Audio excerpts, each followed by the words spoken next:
Hello guys, girls and future friends. I'm back in France, and it's actually quite warm. I don't really, hang on. So when I was back in the UK, I met one of my cousins as I went around seeing most of my family. It was pretty awesome. I got to see them all. One of my cousins got really excited about traveling, so he wanted to talk to me and he asked me a bunch of questions, so I figured if I'd answered them to him, I would pass on the answers to you guys. So first question was, how do you meet people? Apparently this is something people struggle with. It's something personally I've never struggled with, but then again, I'm the guy who will walk around in a public place talking to a camera. I think it's mostly because I don't have any friends.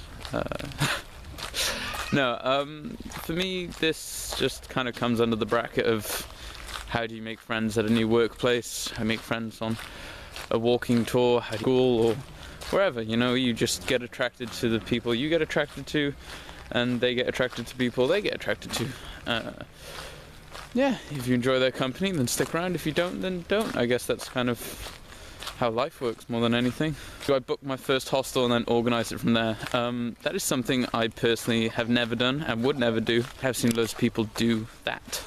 The only reason I wouldn't do it that way, basically what this means is you would book the first hostel, get there, and then for the rest of the 4 weeks that you're traveling, organize it as you go. It does give you more freedom, but it is also a lot more expensive, which then whittles down the amount of time you can actually travel for. And on top of everything, it just kind of takes up time, and for me that's a massive no-no. If I only had, say, 6 weeks of traveling, I don't want to spend a total of 2 weeks basically organizing hotels and hostels and couch surfing and other traveling whatnots. How much would 4 weeks cost? People ask a lot what different lengths of time of traveling would cost, and frankly it just totally depends and varies depending on what you want to do. If you go traveling for 2 weeks and do nothing but hitchhike and use couch surfing, you will see lovely sights, and you could travel for 2 weeks on 50 euros if you're just feeding yourself. If you're traveling for 2 weeks and you go bungee jumping every day and skydiving and scuba diving and all the walking tours and see all the sights and pay all the tourist fees, then yeah, it's gonna cost you a lot. Like, for me, the budget you have shouldn't dictate the amount of time that you spend traveling. So if you have 1,000 euros and that's what you want to spend, then you can spend that in 4 weeks, you can spend that in 8 weeks, you can spend that in 2 weeks. I fly a lot.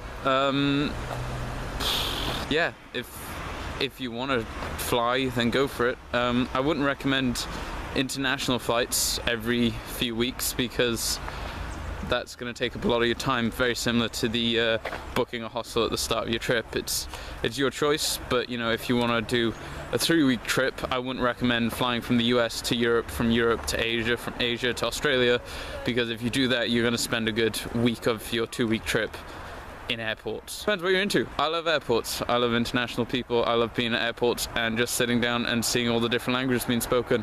What route should I pick / when should I travel? The way I would treat traveling is the way I would treat it if I wanted to get a tattoo, which is I would plan my route, think it through, know my budget, have spontaneous moments in there where it's like a week of like, oh, I don't know what's going to happen, and then a week of kind of volunteering here or couch surfing there, and you know, having some plan for my family's safety more than anything. My mum worries a lot of the time, as all mothers do.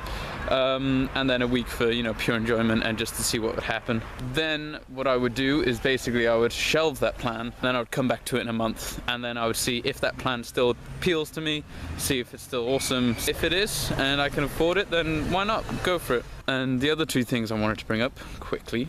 First off, I deleted my time zone video. Basically, quick disclaimer, I dislike all of my videos. I just don't like them once they're up, but I really didn't like the time zone one. It was something like 9 minutes long. It was more funny than factual. It just wasn't very well put together, and I'm gonna try and link in with a why it matters to you kind of metaphor, like I did with the prostitution video, which you can see here. I'm gonna put it here or here somewhere, because now I can do annotations, because I'm awesome.